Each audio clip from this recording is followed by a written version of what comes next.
لكن عباد الله لله ثم للتاريخ لا بد من تصحيح كثير من المفاهيم المغلوطة والتاريخ المشوه الذي قرأناه وربما شاهدناه بالأفلام وربما تعلمناه من بعض الكتاب ومن بعض المخرجين الذين يخرجون لنا بعض الأفلام. فعندنا قصة وحشي ما زالت في رؤوسنا راسخة عندما شاهدنا فيلم الرسالة. نعم، عندما شاهدنا فيلم الرسالة. وأنا لا آخذ ديني من مصطفى العقاد، أنا لا آخذ ديني من هؤلاء الكتاب الذين لا يعرفون الحلال ولا الحرام ولا يعرفون الحديث الصحيح من السقيم من الضعيف من الموضوع. أنا لا آخذ ديني من أولئك القوم، إنما آخذ ديني أنا من علمائنا الأجلاء، من سلفنا الصالح، من تاريخنا الناصع. آخذ ديني من هؤلاء العظام، أما أولئك فلا آخذ ديني منهم. إذن عندنا صورة مشوهة لوحشي ولهند رضي الله عنهما. إذن لن أقول لكم حدثنا فلان أو فلان، سأذكر لكم حديثا والحديث في البخاري.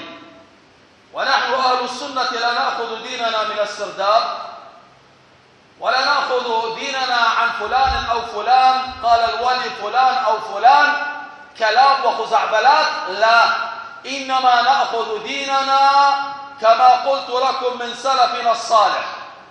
وعندنا البخاري، هذا بالنسبة لنا نحن أهل السنة أصح كتاب تحت أديم السماء بعد كتاب الله.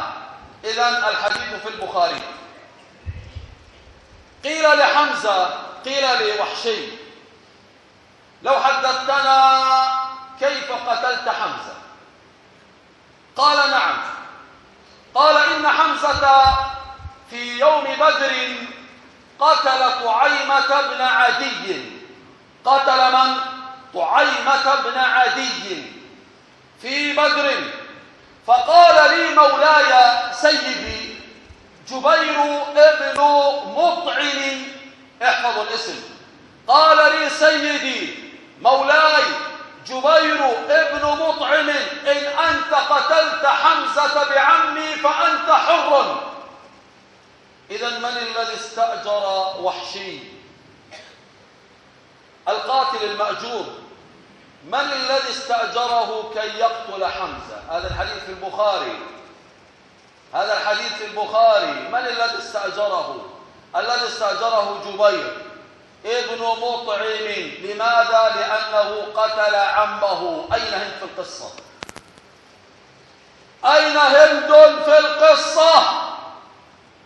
هند لم تكن معهم ولم تشاركهم في الرأي وما حرضت أحدا. أقول لأصحاب الألسن الجريئة والأقلام المشبوهة: هند بريئة، براءة الذئب من دم يوسف عليه السلام، ليس لها دخل في الموضوع أبدا، بل هي لم تكن موجودة أبدا، والأمر لا يعنيها أبدا.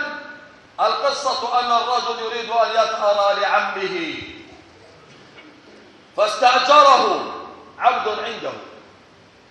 قال: فلما خرج الناس وخرج المسلمون إلى أحد خرجت مع من خرج، فكمنت لحمزة خلف صخرة فرميته بحربتي فقتلته. قال: فمثل المشركون بجسده، بقروا بطنه وجدعوا أنفه وقطعوا أذنه، وهند ليس لها أي دخل في هذا الموضوع. الفيلم عندما يراد أن يحبك وعندما يريد المخرج أن تكون هناك إثارة كي يثير المشاهدين، فلا بد أن يختلق قصة من القصص الضعيفة، وأن هند أخرجت كبد حمزة ولكته وأكلته، وهذا كله كذب وافتراء على هند. ووالله ما أرادوا ذلك، وأنا لا آخذ ديني من إسرائيليات الروافض، أنا لا آخذ ديني من السردابي، ولا آخذ ديني من إسرائيليات الشيعة الذين يطعنون بأصحاب محمد عليه الصلاة والسلام. أنا لا أخذ ديني من أولئك القوم، فهم أبعد الناس عن دين رب العالمين. لا أثق فيهم ولا أثق بدينهم، كله كذب وافتراء. فيلم فيه عشرات الأخطاء، عشرات الأخطاء في العقيدة وفي التاريخ وفي الفقه. نعم، وهذا ديننا أخذناه من هذه الأفلام. إذن يقول مثل به المشركون: رجعت مع من رجع إلى مكة، فلما فشى فيها الإسلام في مكة هربت، ذهبت إلى الطائف، فلما فشى الإسلام قيل لي بأن النبي لا يرد أحدا، ارجع اذهب إلى النبي. قال: والنبي لا يعرفني. قال: فقدمت مع من قدم، فبايعت النبي عليه الصلاة والسلام على الإسلام.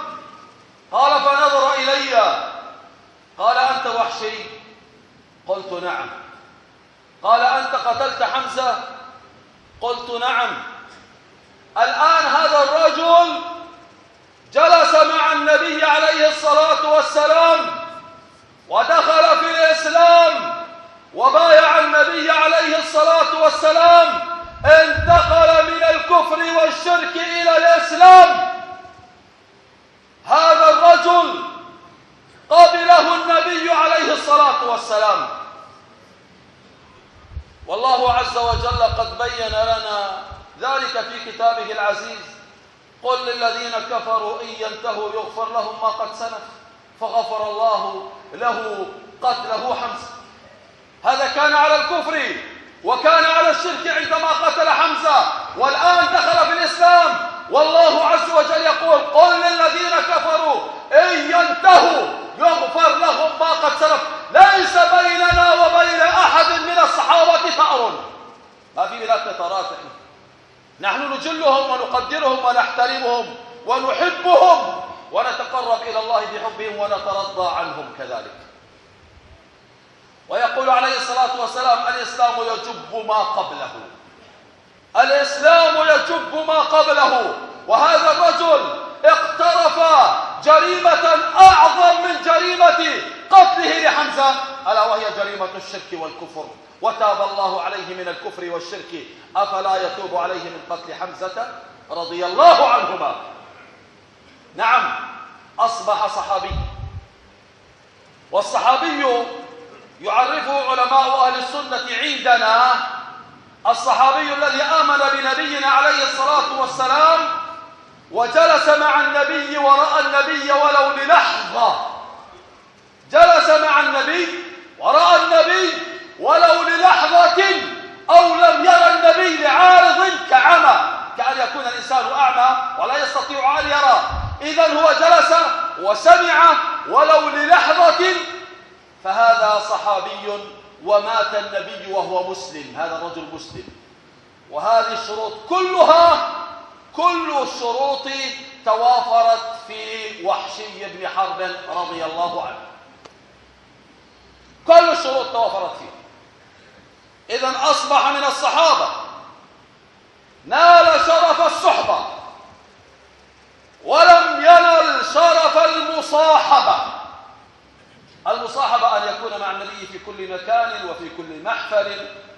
هذا الرجل ما كان يستطيع، كان دائما يغيب وجهه عن النبي عليه الصلاة والسلام حتى لا يراه النبي صلى الله عليه وسلم. في أول جلسة فقط ينظر إلى النبي عليه الصلاة والسلام من بعيد، نال شرف الصحبة.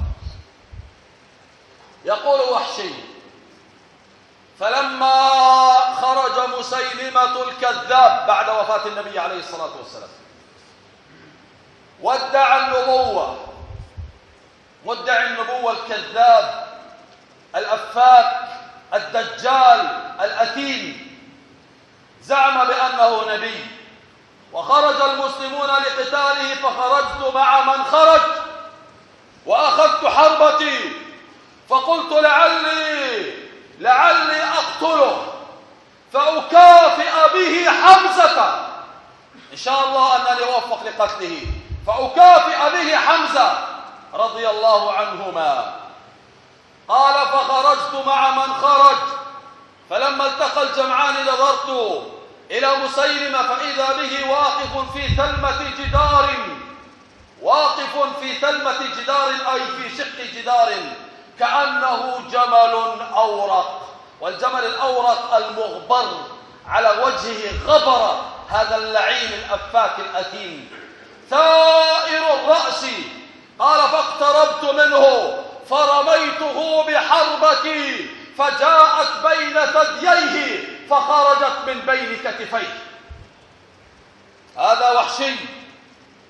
يقول عبد الله بن عمر رضي الله عنهما والحديث عند البخاري قال فقامت جارية من على ظهر بيتها وصاحت بأعلى صوتها وأمير المؤمنين قتله العبد الأسود، قتله وحشي.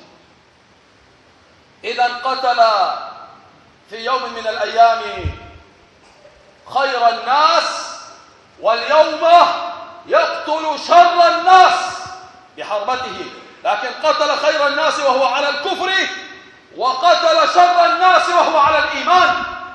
فهنيئا له، فهنيئا له هذا البر وهذا الوفاء وهذا الإحسان.